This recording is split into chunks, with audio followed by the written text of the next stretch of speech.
pleasure this morning to introduce Warwick Pudney, who's about to address us.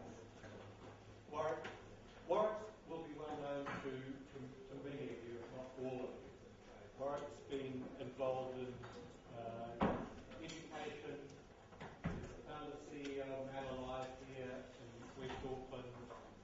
He's currently lecturer in science travel studies at AUT, and his working life as a man has been involved with the position of men in our culture. He's been very involved with working in the area of men's violence, and I really appreciate the way that he has always not just asked the questions about what is it and what can we do about it, but he's also asked questions about why is it happening and what's the context in which this arises. Warwick also likes to take himself off to the mountains and the tracks and the coastlines of New Zealand. Take a little time just to be with the land and the country. So it's with great pleasure that I welcome him to speak to us this morning.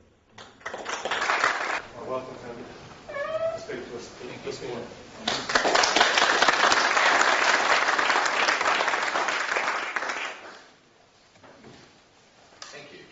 I want to talk with you today around men and violence. It's a fairly sticky topic because there's been a lot of analysis around it, and I think men carry quite a bit of guilt about it. Most of that is appropriate. Violence is not good. However, if I ask you what sort of violence do you think is most prevalent, probably you would say, unfortunately, it's male to female violence, and I want to have a look at this and suggest that, in fact, there may be other forms of violence that are more prevalent. Men are both perpetrators and victims of violence, as are women and children. This is a human problem, and as humans we have a full range of emotions, from hurt, grief and fear to anger.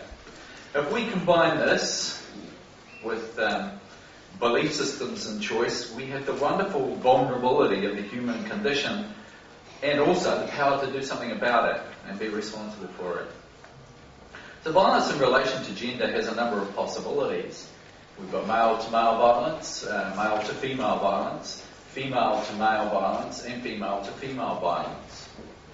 I'm suggesting to you today that the prevalence of violence in our community is as it's laid out on this slide, that in fact the most prevalent form of violence in our community is male to male violence.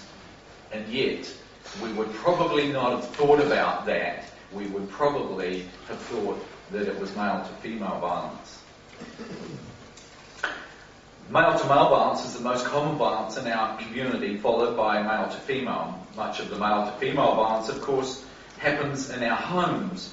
Female to male violence is also more common in our homes than we would want to acknowledge. And lastly, there's female to female violence. I also suggest that measurement of rates of violence is confounded by biased measuring tools and a reluctance to report violent incidents. There are more deaths by assaults of men. In these figures, the number is almost double.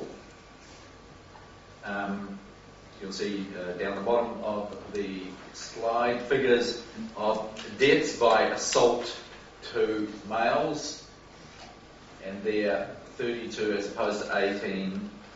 It's almost double. There were more cases in hospitals of assaults to men. These figures, next slide there, Brad, and this is only part of the scale. The assaults on the second to bottom row there, female assaults, female cases of assault in hospital, 1,048, and male cases of assault in hospital, 3,302. So there are three times the number of women. The rate of murders of men has a consistency also of around 3 times that of women. The data suggests that male-to-male violence is the most prevalent type of violence at a rate of double to treble. The data will discuss. The data is subject to the reporting, but hospitalisation tends to be due to injuries that go beyond the scope of denial. So there's probably some accuracy in that. As I implied earlier, a major problem around cases of assault on males is that it's not reported. Male-to-male violence. We have major problems with the validity of reports of violence to males by either males or female perpetrators. And the key problems are that men do not consider many incidents to be violent. And one of the things that women did when they were looking at violence in the home is what they had to do is build an increased awareness of what actually was a violent incident, because many people were accepting violence that was in fact violence, and they had not thought that so. Men have exactly the same, they're in the same position, and that they will often not report a thing as violent or consider it as violent until it's maybe suggested to them that that's what it is. Men as well don't report violence if they do consider it to be violence. And men will try to solve the problem by themselves rather than report it. Men also are not believed when they report violence. And as well, violence to men is minimised when it is reported. There's a lack of investigation and research on men as victims, and I hope Stuart, after me, alludes to some of this. Male-to-male violence is condoned by both males and females.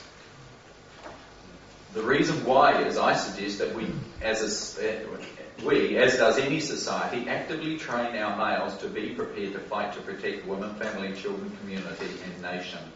To have no men prepared to do this leaves the nation exposed, anxious and vulnerable.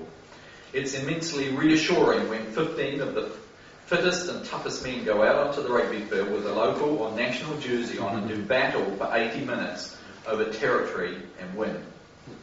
It's reassuring to know that people are prepared to die in the course of your protection. I speculate that the loss of the World Cup, not the last one, but the one before, where the All Blacks were taken out by the French, in fact, had a profound effect on the election that was held the week after. And we do know that police activity increases after an All Black loss. The protector role both elevates and devours men. When my son was 17, I found a container of bulk muscle food in the pantry. He was doing a course of weights at the gym to build his body. It didn't transfer into labour in the garden, but it certainly attracted the young women. I suggest that women are collusive in the desire to have men strong, brave and able to fight, and in fact may penalise them if they fail at this task. Training commences at birth with the unconscious holding of male babies for shorter amounts of time, for less eye contact, less verbal communication, rougher handling and holding further away from the caregiver's body. A boy who's been bullied is likely to be assisted or told to stick up for himself. A girl is likely to elicit parent intervention. We hit our boys more. Boys are more likely to be physically abused, and then we're likely to punish or incarcerate them for longer. Protection has always been role-bound. Males on average have 30% more muscle tissue. We train men to be able to protect children, women and society. It's socially functional to protect the continuance of a society or a culture. Men are currently dying doing so in various parts of the world at the moment. There is, however, a cost. In order to compete for resources to protect others, it is necessary to objectify others before being able to hurt or disable them. In order to do this, there's an emotional postponement of internal process and to some extent an emotional shutdown. To young men, the call is to toughen up. Tough implies being able to hold ground and be prepared to strike or retaliate to another. There are costs if this does not take place. Such costs may be loss of autonomy to another male, loss of autonomy to a woman, loss of desirability to women as partners, loss of resources or loved ones, and maybe loss of respect of others, gay men. Know some of this dilemma. However, there are costs for doing it also. Men suffer more injury on behalf of women. Men suffer more injury at the hands of each other. Men die earlier. Men repress vulnerable emotions. Men express anger easier or instead of other emotions.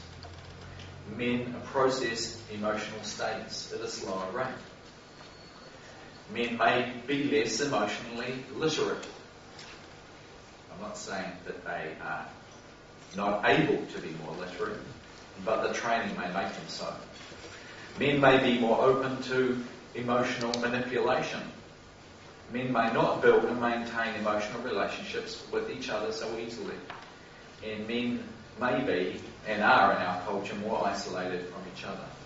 Thus we have a dilemma of costs. Internationally, men die earlier due to protective role dangers and arguably the unhealthy repression of vulnerable emotions. Their families may suffer greater poverty and dysfunction because of that. Not only will they suffer, but the generations following will bear consequence. The grandfather, who I never saw, who died as a result of lung damage after experiencing mustard gas in the trenches of World War I, was unable to pass on an imprint of grandparenting to me. 91 years later, I'm aware that I will have to invent this relationship consciously from less personal models. Protection of family is indelibly strong. I recall a man who, on his graduation from an anger management program, when asked as a test what he would do if someone in the pub took his mother's name in vain, responded immediately that he would, without hesitation, take him outside and hit him.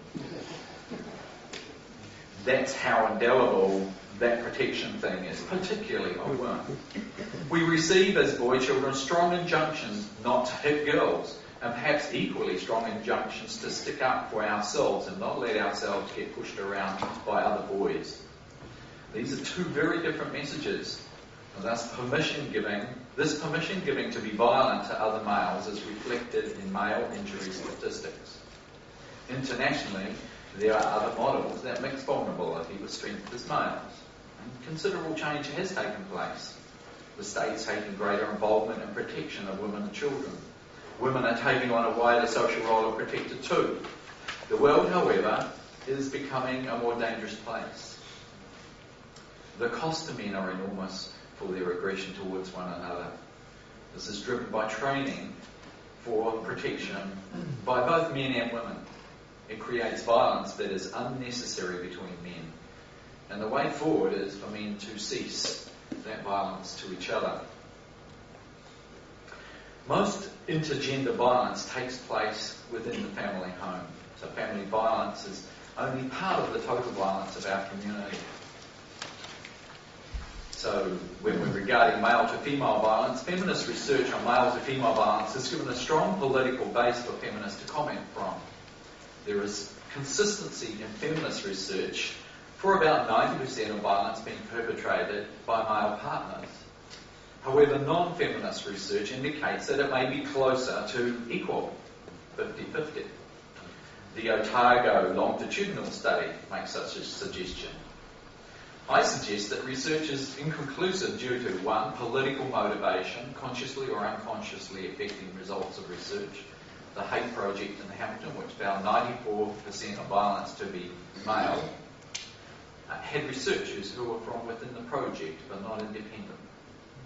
And two, from incomplete or non-random samples, the Dunedin study interviewed from a cohort of 21-year-olds.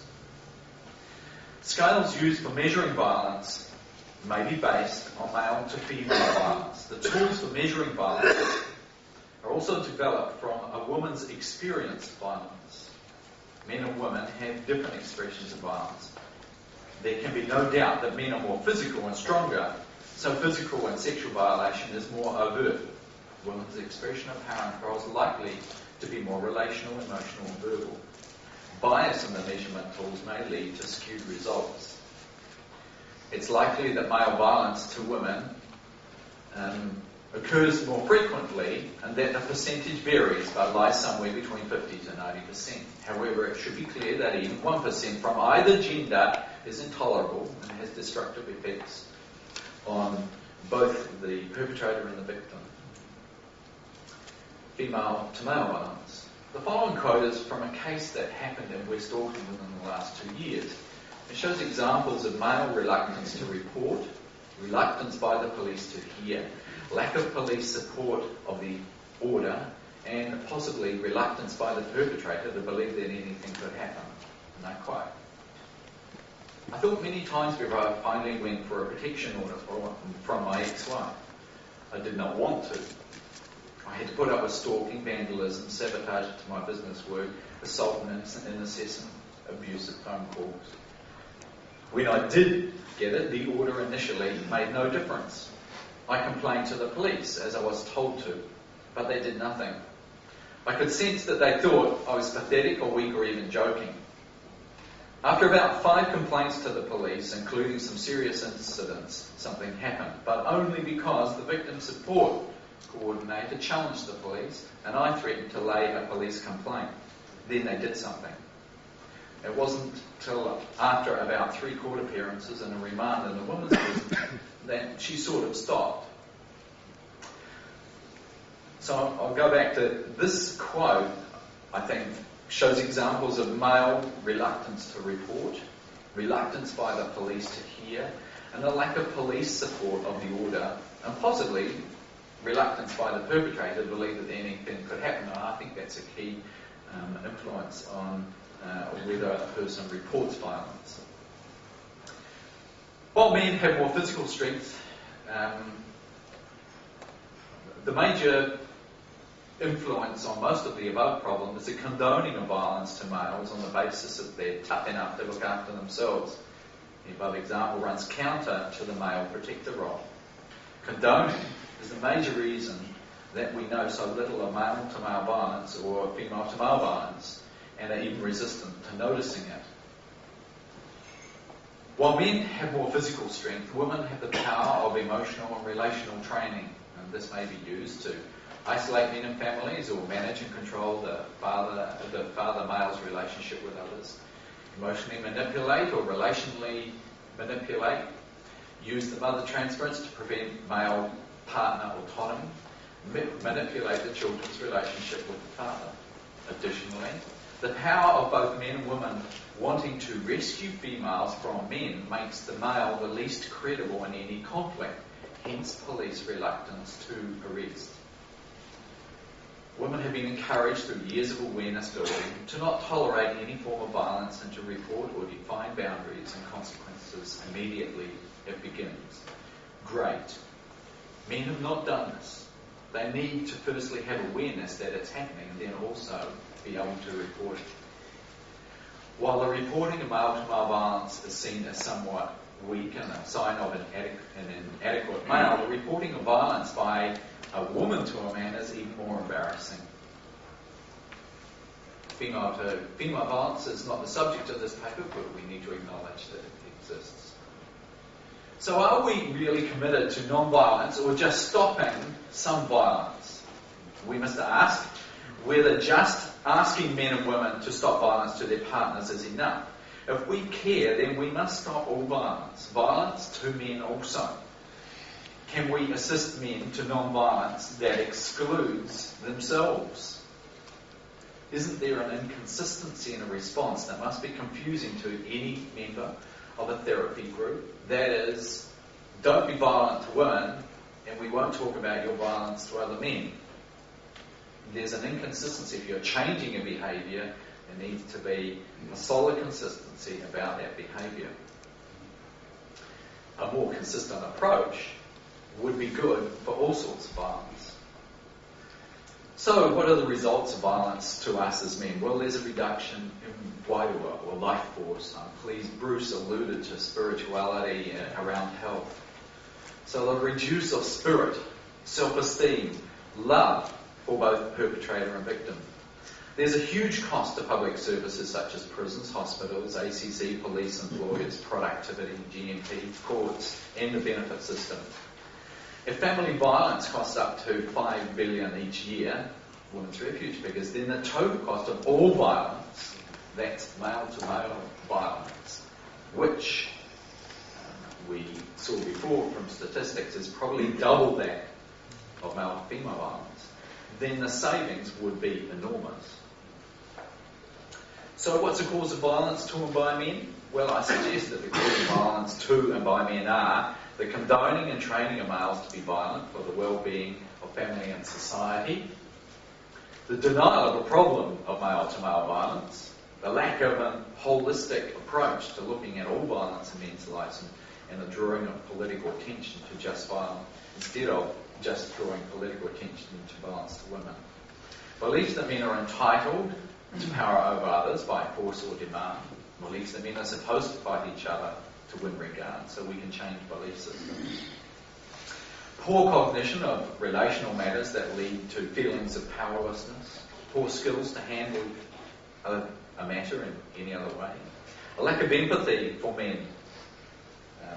Some of that, I think, is due to poor fathering, and I hope Rex links up with this later on, because I think it's a critical factor in male-to-male violence. If we grow up with a father for which we have a strong positive regard, who we feel nurtured by, then we learn in that relationship how to relate positively to other males.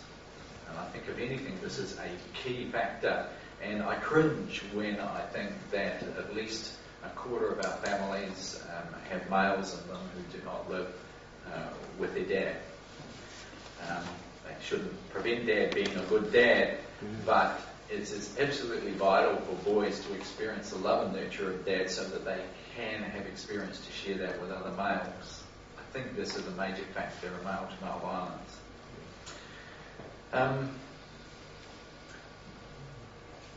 Another cause is a passivity that I see a lot in Kiwi men, as passivity that later explodes.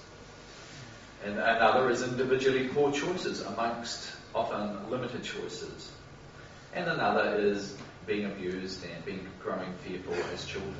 So what do we need? As male perpetrators, I would suggest debriefing after socially condoned conflict. And I'm thinking about army, police, fire. Those services still exist in a place where it's a wee bit dubious if you do go and ask for help. There's fear that it might go on your record, so there's a lot of denial taking place. And we know the effects of wars and peacekeeping on our soldiers. Support and training in emotional relational matters, birth, partnering, separation, to assist men to handle relational and emotional change. We need an approach of rehabilitation rather than punishment. We're building more prisons and incarcerating men for longer instead. Much better anger management, non-violence programs that acknowledge not just the individual choice to be violent, but the powerlessness of many men's lives, and giving attention to that powerlessness so that their choices will alter drastically. We need, as male victims, police changes and attitude to assisting men making complaints of violence from men or women. A clear understanding that and acceptance that women also have power that can be misused towards men. Support for men who are victims. Police do not do this. Social services do not specifically do this, nor are they good at providing such services. Services delivered by men would also reduce the dependency on women for help and increase the appropriateness of services delivered. I particularly, of course, acknowledge Alan Blackburn, who will be speaking later on about social services to men and his experience with men alive. Specialist services at the family court are needed. The point at which a man's relationship is breaking up is when he is most vulnerable to depression, isolation and suicide. A change to male attitudes, to ones of care and concern. I was talking to a person heading Australia Men's Line. They have 5 times the number of calls that they're able to manage, but they are resourced. New Zealand Men's Line could handle 5 times the calls. It does currently.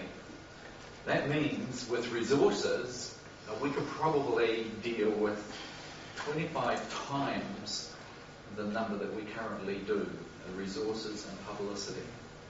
More broadly, what do we need? Well, we need men to take responsibility for the relationships in themselves. Now, I suggest that currently responsibility or initiative is often left to the closest women or not taken at all, thus ending in denial. Men to take responsibility for each other is essential. Men coming together and talking generates an understanding of the same problems and provides a reassurance that one is not alone, but sharing a reality from which mutual support can arise. The recognition that fathers are the first source of learning on how to love and be loved in a trusting relationship by men. We need the development and promotion of training for fathering that promotes fatherhood and the involved nurture of children so that boys learn at an early age to build nurture and intimacy with men and rather than relationships of distance, isolation or competition and toughness. We need notions of self-care as well as the care and protection of others. We need the seeking of models that allow protectors to function alongside safe emotional expression. And we need more research into male-to-male violence and female-to-male violence. So the answer to violence taught by men may not be in punishment and blame, but in a boundary compassion and care by men rather than action by women. That is a whole change for society and a challenge to war and pathological individualism. Thank you.